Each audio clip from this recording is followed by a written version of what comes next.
The quantum sensors aboard the Galactic Assembly's flagship detected it first. Another civilization going dark. Supreme Commander Vex 427 watched through compound eyes as the holographic display showed the Centauri Republic's neural network collapsing, its quantum infrastructure crumbling like sand in a digital wind.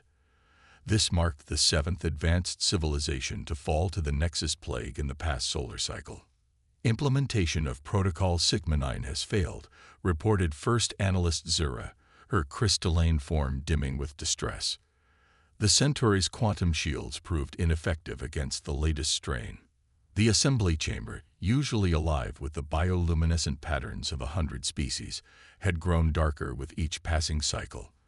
The Nexus plague defied conventional understanding. A quantum virus that specifically targeted the most advanced civilizations, turning their own technological achievements against them. The more sophisticated a society's neural networks and quantum computing systems, the more vulnerable they became. The quarantine zones around the Rigel sector are holding, Zyra continued, but our projections indicate they won't last another cycle. We need. A sudden alert cut through the chamber's somber atmosphere. The quantum sensors had detected something unusual, an unregistered signal originating from a previously overlooked system in the Orion Arm. Source identified, announced the Assembly's eye. Signal originating from third planet of Sol system. Primitive civilization detected. Technological level. Pre-quantum phase. Remarkable anomaly. Their communication systems remain unaffected by plague transmission vectors. Commander Vex 427's neural pathways tingled with interest. Impossible. Show me. The holographic display shifted, revealing a blue-green world wrapped in a web of primitive electromagnetic communications. Earth. Its technology was centuries behind the galactic standard, a mess of radio waves, fiber optics, and early quantum computers that should have collapsed into chaos long ago.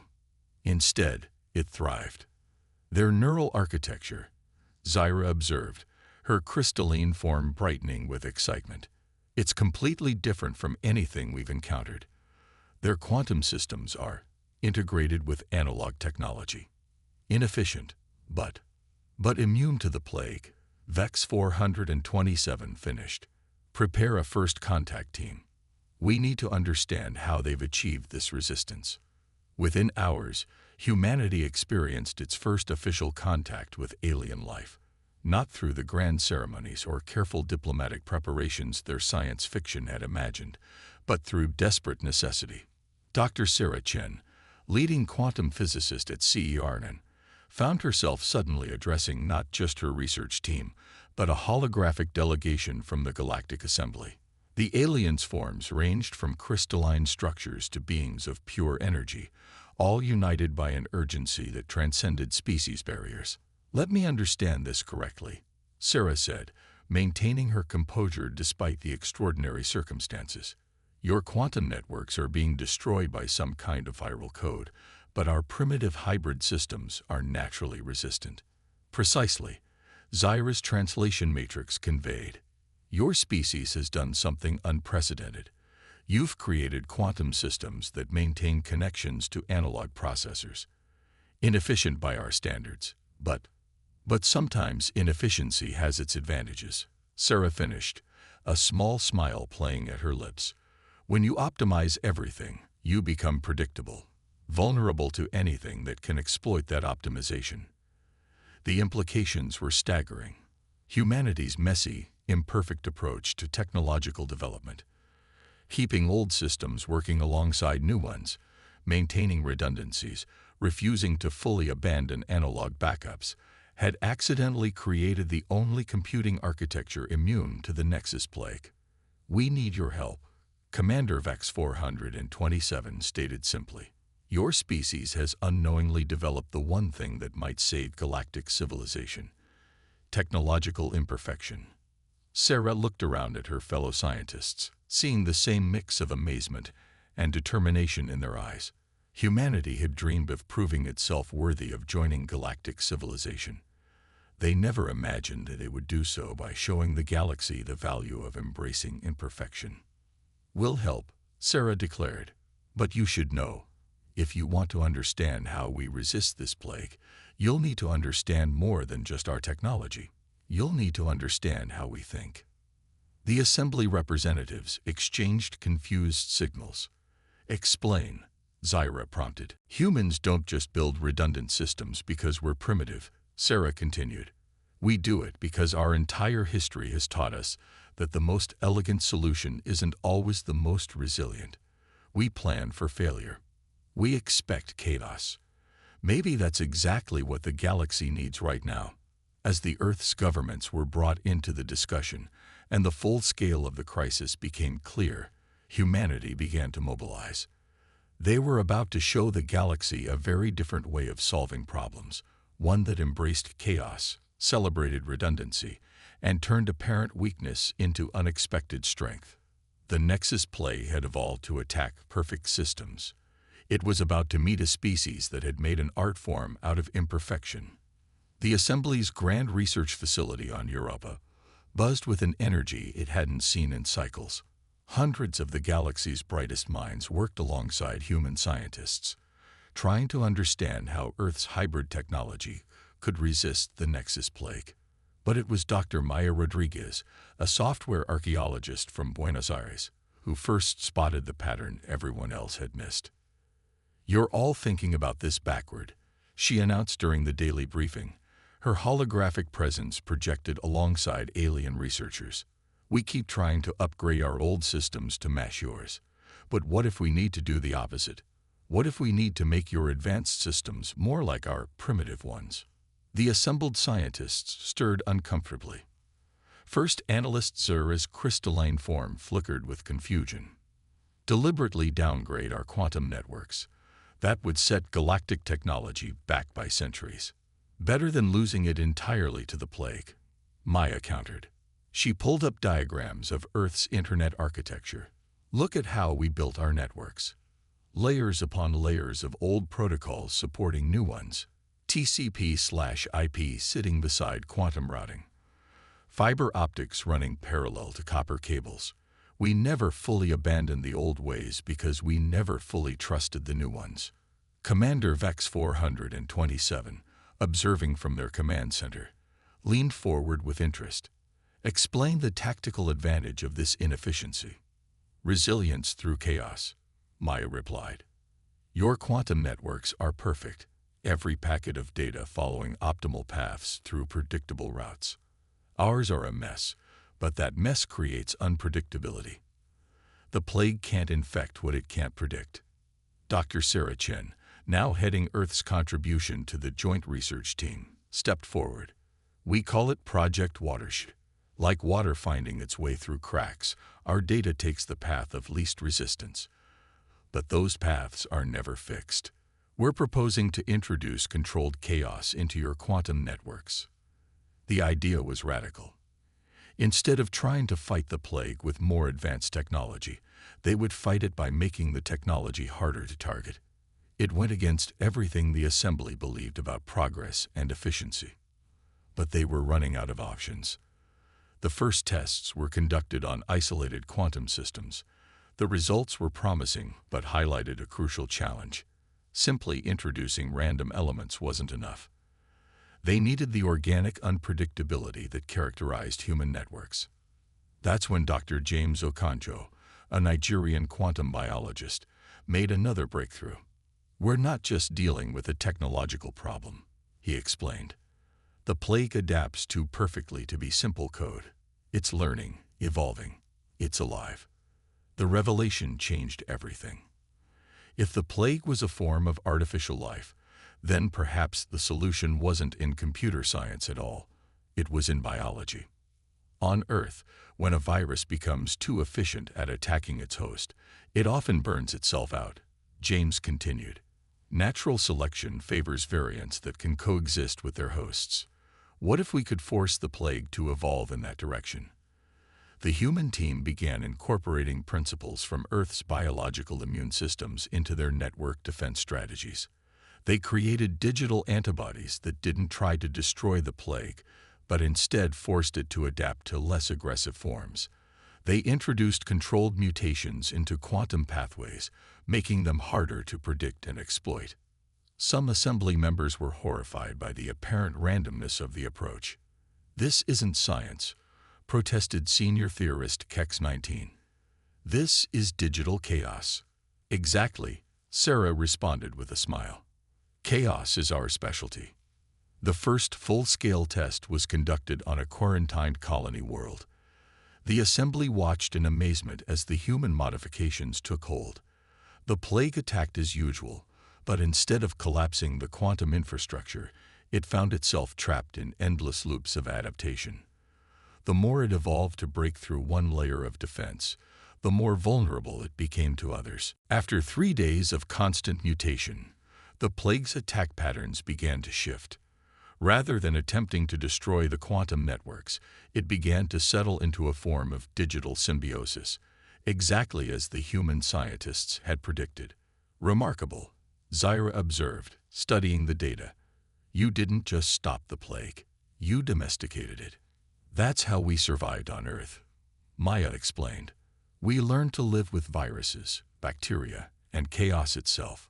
Perfect solutions are beautiful, but imperfect solutions are survivors." As news of the success spread, more colonies began requesting the human modifications. Project Watershed was becoming the galaxy's best hope for survival. But even as they celebrated their first major victory, Sarah and her team knew they had only scratched the surface. Because hidden in the plague's code, they had found something disturbing. Patterns too precise to be natural evolution. Someone or something had engineered this crisis. And if they were going to save the galaxy, they would need to find out why. The assembly's perfect order was giving way to human chaos, and the galaxy would never be the same. The discovery came from an unexpected source. While the assembly's quantum specialists were studying the plague's evolution patterns, it was a human historian who spotted the truth hiding in plain sight. Professor Maria Alvarez had been cross-referencing assembly historical records with the plague's spread patterns when she noticed something odd. "The plague isn't just attacking advanced civilizations," she announced during an emergency session. "It's attacking them in a specific order, based on their voting patterns in the assembly from 50 cycles ago." The chamber erupted in chatter. Commander Vex 427's compound eyes shifted rapidly, processing the implications. "Impossible. That would mean." "The plague was designed by someone with intimate knowledge of assembly politics," Maria finished. "Someone who's been planning this for a very long time." Dr. Sarah Chen pulled up a holographic display of the infection patterns. Now that they knew what to look for, the artificial nature of the plague's spread was obvious. It hadn't evolved naturally. It had been engineered to create maximum political chaos while appearing random. "Look at the timing," Sarah pointed out. Each major infection coincided with crucial assembly votes. The Centauri Republic was infected just before they could propose their new defense initiative. The Rigel Concordat fell silent right before the trade agreement revisions. First Analyst Zura's crystalline form pulsed with distress. But who would have the capability to engineer something this sophisticated? And why? The answer came from Dr. James Okonjo's latest analysis of the plague's base code. Hidden beneath layers of mutation and evolution, he had found a signature, quantum patterns matching ancient technology from a civilization that had supposedly gone extinct 10,000 cycles ago. "The predecessors," Zyra whispered, her translation matrix barely able to convey her shock. "But they vanished, left the galaxy. Unless they never left at all," Commander Vex 427 finished. "They've been watching, waiting, using our own advancement against us." The revelation transformed the crisis. This wasn't just a battle against a technological plague. It was a confrontation with the galaxy's own past. The predecessors, the mysterious species that had seeded the galaxy with the basics of quantum technology, were apparently still active. And for some reason, they wanted to dismantle the civilization that had grown from their gifts. The Assembly's response was immediate. A joint task force was formed, combining human intuition with alien technology. Dr. Sarah Chen, and First Analyst Zira were appointed as co-leaders, their different approaches complementing each other perfectly. The predecessors think they understand how we'll react. Sarah addressed the task force. They designed this plague based on predictable responses to crisis, but they've never encountered humans before. We're going to show them what unpredictability really means. The task force began implementing what they called the Chaos Protocol, deliberately introducing random elements into quantum networks that would make them harder for the predecessors to target. But they also started hunting, looking for traces of predecessor technology that might lead them to the source. Professor Alvarez's historical analysis proved crucial. They're not just attacking, she explained. They're hurting us. Each infection pushes galactic civilization in a specific direction, away from certain regions of space, away from specific technological paths. They're afraid, James realized. They're trying to prevent us from discovering something they think we're not ready for. The breakthrough came when they analyzed the regions of space the plague seemed designed to discourage exploration of. All of them centered around a particular type of quantum phenomenon, one that Earth scientists had recently begun theorizing about. Quantum consciousness transfer, Sarah breathed, looking at the data. They're trying to stop us from discovering how to digitize consciousness itself. But why? The answer to that question would have to wait, because at that moment, their quantum sensors detected something new, a massive energy signature appearing at the edge of charted space. The predecessors were done working from the shadows. Commander VEX 427's voice carried across all channels. Multiple unknown vessels entering assembly space. Energy signatures match predecessor records. They're heading for the Earth. The galaxy's most advanced civilization was finally showing itself.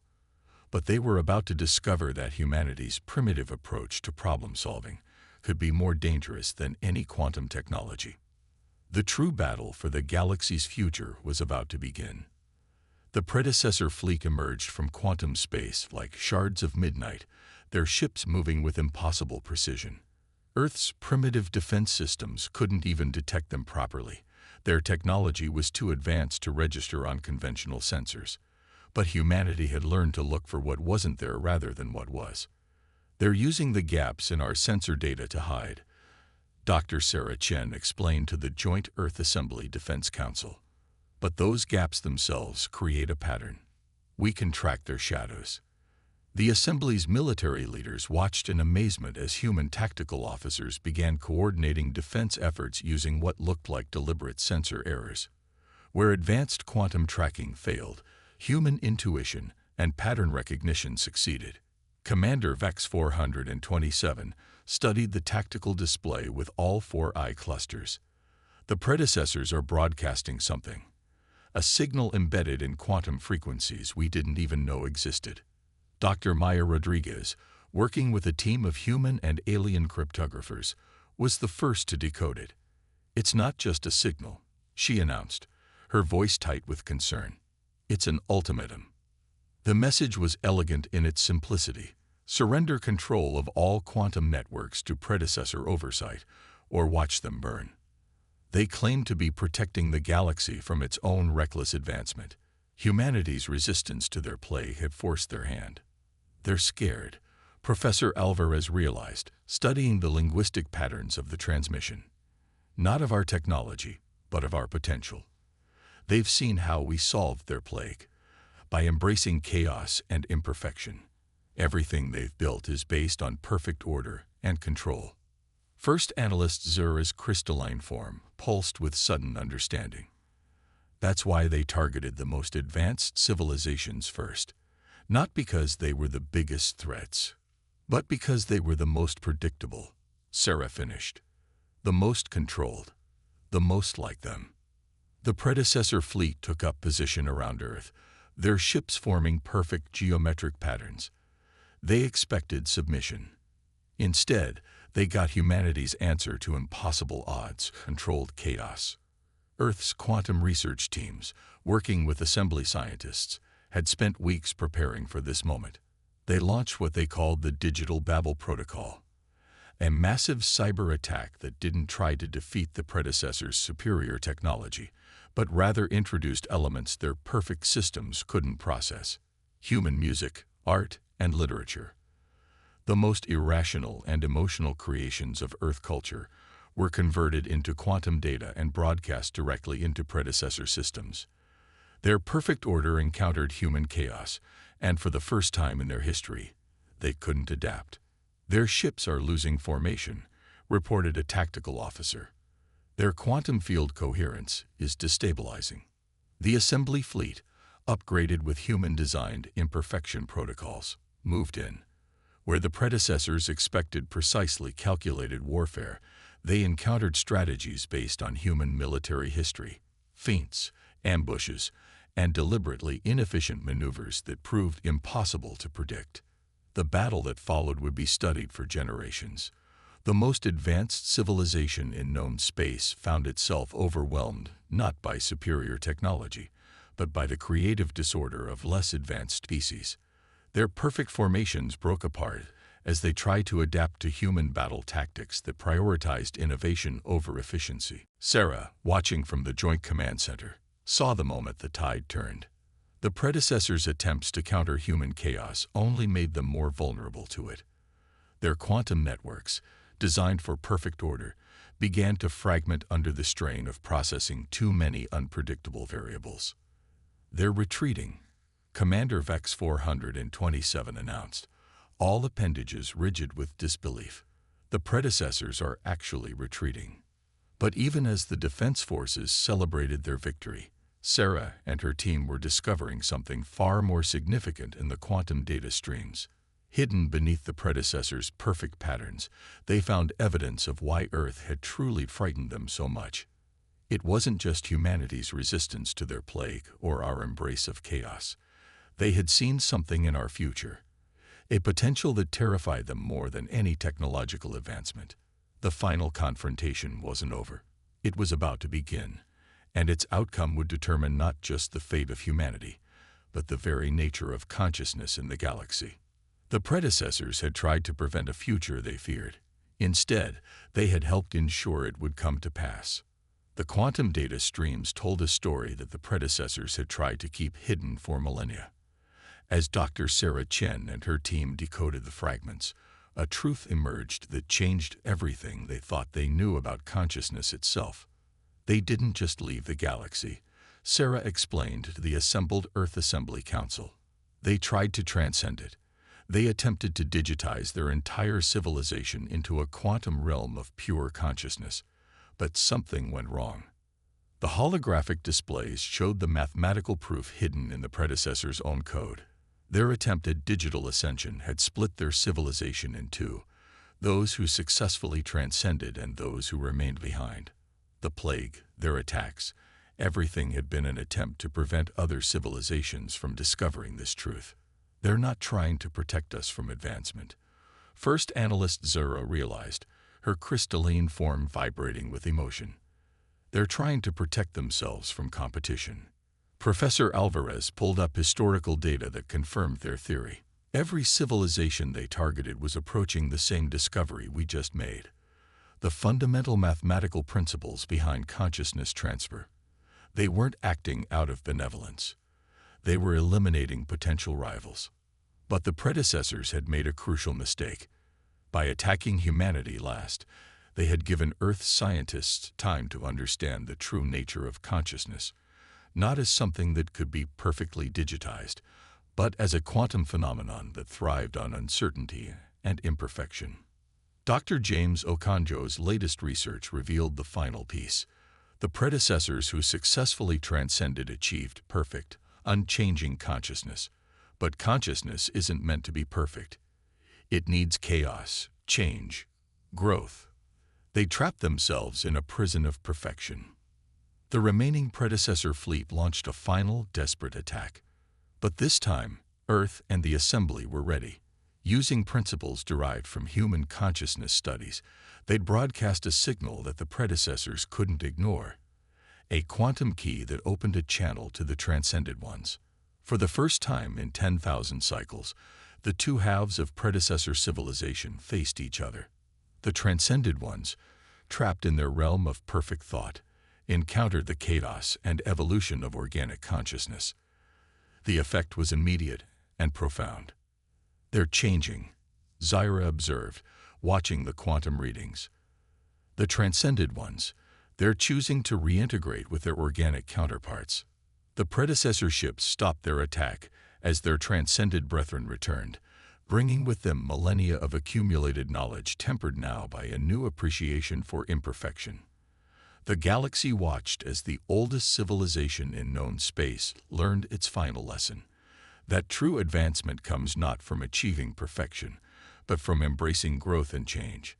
In the aftermath, Earth found itself at the center of a galactic renaissance.